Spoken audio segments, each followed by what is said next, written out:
this is Daniel for Adorama. I'm here in my studio in New York City with Joe McNally. How's it going, Daniel? Happy to be here. It's always a great day at Daniel's studio because he's one of these guys who he's forgotten more about lighting than I'll ever know. So I always like working with Daniel because we bounce like some relatively nutty, occasionally anyway, ideas back and forth, and somehow we come up with a photograph. Yeah, but I think that's the key, right? Is the getting the ideas, seeing if they work, trying it out, not to be afraid. Right, it's the process of location work. Yeah. You have to take a chance. Sometimes you throw a dart at the wall. Sometimes it doesn't work. Yeah. Then you re-gear and go a different direction. Yeah, I mean, you want to come into these things prepared on some level. We know we have a subject. We know we want to do a soft light, like for instance today. But let's play with it when she gets here. Let's see what might work for us. Let's change it up. Sure.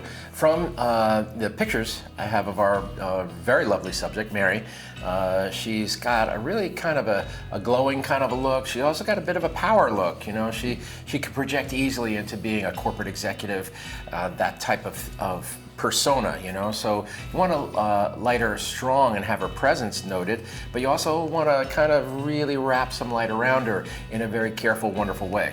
Yeah, and I think so. And what should be noted here, because we were talking about this when we were bouncing, we said, you know, we often photograph athletes or really young people, models, and we said, let's photograph somebody a little bit more mature, kind of show the difference, because, you know, it has a different set of challenges. Absolutely, absolutely.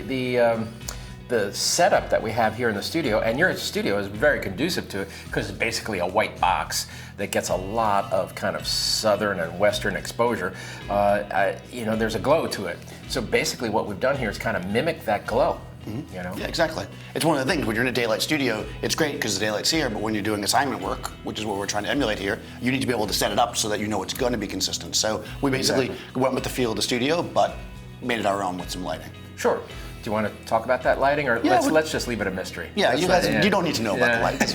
We don't want to give away all the secrets. You know? Good. There's no lighting. It's all natural. High ISO, expensive camera. Expensive camera. That's a lot all of Photoshop. Yeah. Hey, you know. You're good to go. But no, we're actually just using a very simple light, right? This is actually a large silk, 6-foot silk. Right. It's just here, just casting light down, and you're bouncing a couple of heads off the ceiling still, I think. Yeah, the only fill-up of difference that you might construe here is that, generally speaking, when you set up a silk like this, you pump your light directly through it. Tried and true, you know. But we tried that, and it looked, I don't know, kind of average. It looked normal. It looked like it had been done like 3 million times before. Not that this hasn't, but we put a little bit of softer differential into the light by taking and reversing the heads, bouncing them off the ceiling. So now the bounce light is kind of wafting. Right. Would you say it's wafting? Yeah, it's wafting. It's wafting. It's wafting in. And it's wafting through the 6-foot. And then we kind of box her in. I mean, the set is basically stuff that Daniel's got around the studio. Yeah, I keep a lot of junk around here. You know, so we got V-flat, you know, here, which is a giant bounce card. We got a little bit of a fill board over here, actually a big fill board, another V-flat. V-flats, I can't say enough about them. If you have your own home studio, V-flats, cheap, productive, incredibly handy for all sorts of purposes. Yeah, 100%. And if you can't have giant pieces of cardboard around the house, you know, maybe your wife, your husband doesn't really want that. You can make stuff out of PVC pipe. I've seen people do that. You can break them down or get a Scrim Jim. But it's all the same. You just have to understand you want something to bounce off of. Nothing simple. Right. Could be anything. Yeah. Right? Yeah. You don't want to have maybe these around all the time, potentially, if it's your home studio. Well, unless you use them as a table, like I do. Yeah. I noticed some spaghetti stains. You know, what are you been Spaghetti, doing that's exactly what it is. Come on, you know, a V-flat's a V-flat. That's right. So anyway, so we have a lovely subject, Mary, and she's going to come on the set in a minute. She's going to be dressed in black with pearls, and then she's going to be on black, and you might say to yourself, well, you know, that could be a problem, but she's got very kind of wonderful quality to her hair that separates really well. So all we're really doing is draping a bunch of light on her. Yeah, and I think the final thing that I was going to leave it a mystery, but I think we should probably mention is that if up above us, there's a black piece of doof basically stretched across. This is because light was ripping across the roof and kind of hitting the background, right? This is giving us some fade off. Right, right. That's basically a governor on the engine. And it's a handy thing to know about, you know, in a big rental studio, you'll have, folks coming in with high rollers and V-flats and flying them. This is kind of a homemade solution that is just as effective. As Daniel indicated, it's just some black material, you know, as we call it, duvetine or duvie, or as you put it, duve. Yeah, duve. Hey, duve. You know, that sounds like, you know, the Big Lebowski, you know, it's the dude. We got the dude up there, you know. So anyway, yeah, controlling light flowing this way, bouncing it here, bouncing it there, and there's a big soft light wrapping around her. Yeah, it's really, really nice. Really simple, really nice. Yeah. Yep, and that's kind of the ticket for this kind of shoot. Because what we will try to project is the fact that she is a busy corporate executive, you know, and when you're set up like this, you can rock and roll. Another small thing, you could do this with one light. I got 2 ProPhoto B1s bouncing in the ceiling. Some folks might say overkill. Yeah, okay, you could do it with one light. Would you lose a little quality? Maybe a little volume, almost imperceptible. But if you're in a high-powered situation where somebody's only got a short amount of time, what do the 2 lights give me? Faster recycle. Like I can get to the camera now and just cook. So if I got Mr. and Mrs. Big Shot in front of the lens and they're being a bit of a jerk, you know, I'm there, I'm like, sure, fine, stay, there's your mark, look at the camera, boom, boom, boom, and we're just pumping. Yeah, you're not waiting for it. You're not waiting for it. Yeah, you know? that's important. So I think that's actually kind of an issue on location. Yeah. You know? Plus you can bill a little extra because the extra light. Sure, You know, and then when you actually shoot fast like that, you project confidence. Yes, exactly. Right? We're shooting You know, fast. and they're shooting fast. Let's put the motor drive on, You just know? go for it. I don't even look to the camera. And then you get them so dizzy, they'll do whatever you want. When you hit them with that much flash, that rapidly, they are putty in your hands. Then you hand them the invoice right there on the spot. That's how we do it. Yeah, so unfortunately we can't send her an invoice because she's just a send in here, but you know, you guys will be able to do it. Yep. But yeah, let's So- get to shooting and we'll see what it looks like and then we'll hopefully this will all make sense in the end. Or we could go on. Right. No, let's start shooting. Yeah.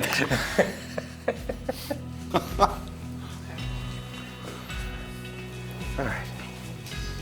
Okay. Can we just take this column and ooch it just about like 2 inches, literally. Nice, nice.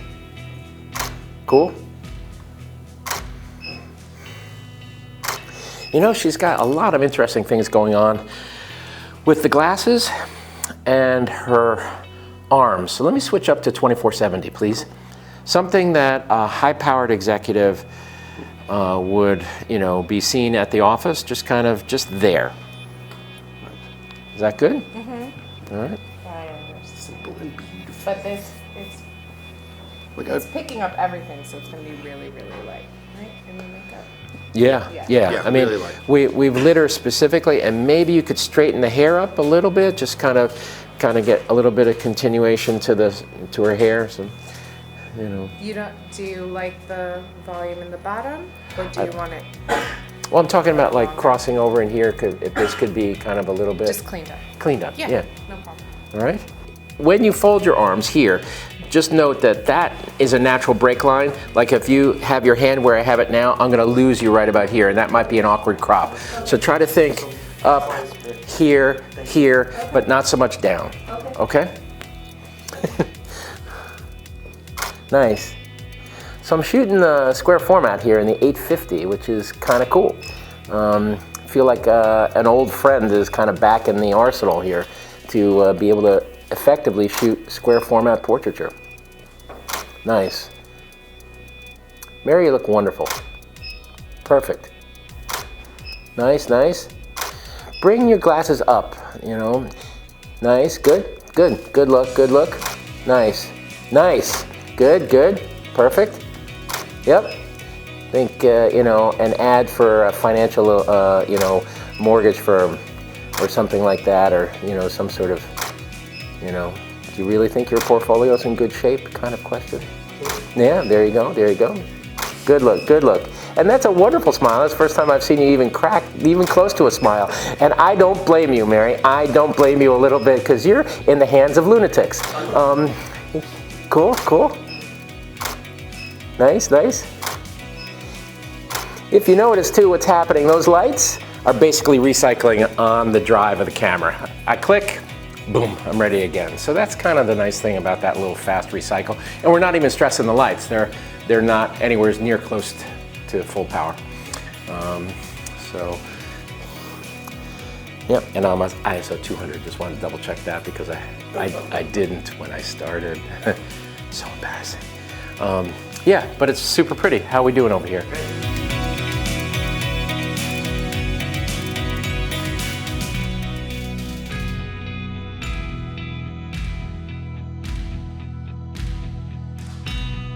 So when Joe decided to go square format, he also threw a wider lens on. And of course, our setup was really tight. So what I did was, this is one of the advantages of using like a Scrim Jim. It's so lightweight. We actually slid it sideways on the stand, making sure it's got plenty of sandbags on it, obviously. And you can see now it's offset, so that it stands out of his shot. Good look. Nice. Awesome. Cool. Nice. Good look. Good look. I'm at 200th of a second of 5.6, by the way, if anybody's interested. ISO 200, D850, tethered into the computer. Nice. You said all that in one breath. That was pretty good. Yeah. All right, so Mary went in the back to get her makeup touched up by Suki a little bit before we go in. Joe's going to come in now and do some tighter shots with the 105, so we want to make sure everything's perfect for that. Get just a different perspective on it, because we got lots of great square shots with that 24-70 already. Now, there's some where your hand is drifting a little bit, and I'm going to lose some of the knuckles. That creates, I'm going to ask you to keep that hand in because it creates a graphic element on the edge of the frame, pulls people's attention. Let's do some without hand and glasses, just straightforward character portraits. And actually, let's do this. Let me come in tight and put the glasses on. Let me see what that looks like. See, simple things get us, you know. All right, nice. Good look, good look. So I'm at f5.6, which is, I gotta leave you a little more room up there. Pull back just a tiny bit. And that, to me, I think, anyway, could we check this? Just to, sharpness-wise, I think is probably enough depth to get both the glasses and the eyes. So I feel like we're more in the glasses, but I'm just More in the glasses? pretty good. All right, I'm gonna say we're good.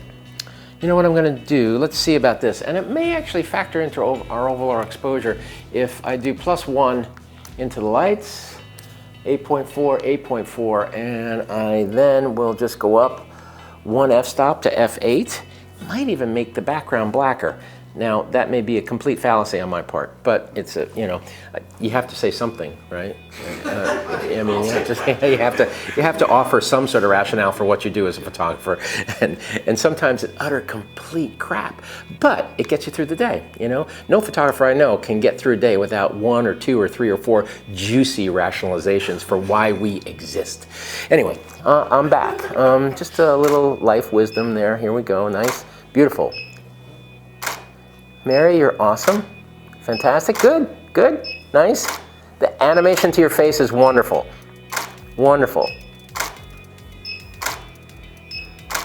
Beautiful, beautiful.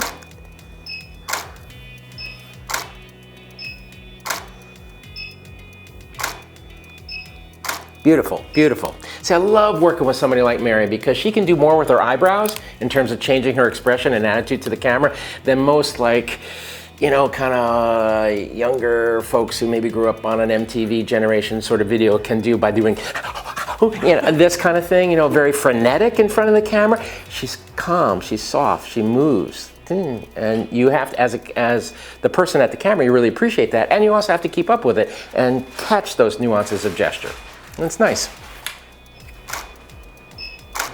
And if you take your glasses off like that, try to match the expression that gesture would accompany, like, you know, nice, good, good, good, nice, perfect, good, good look, good look, good look, cool, very nice. That's it, fantastic, good, good, good, cool, nice. I'm gonna pull back just the tiniest bit here.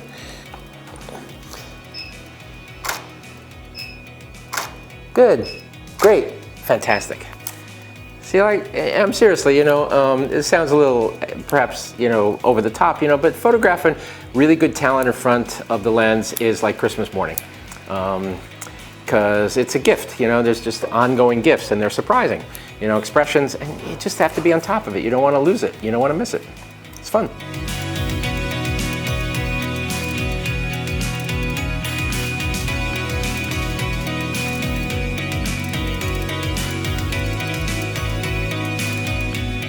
right, cool. So that's wrap. Boom. All right, we're done. Poor Mary. She really weathered the storm on that set. No, she was gracious and lovely, gave a lot of subtle expressions, and actually, kind of in a funny way, her expressions matched the lighting because the lighting is very soft, very subtle, and she was just a quiet persona, kind of wrapped up in nice light. Yeah, no, it's true. It was very solid. Like I love the graphicness of the kind of the light skin, the light hair with the black and the black pearls, but everything about it was very kind of subtle, like you say, like very nuanced, I would say. And I really love using the square format.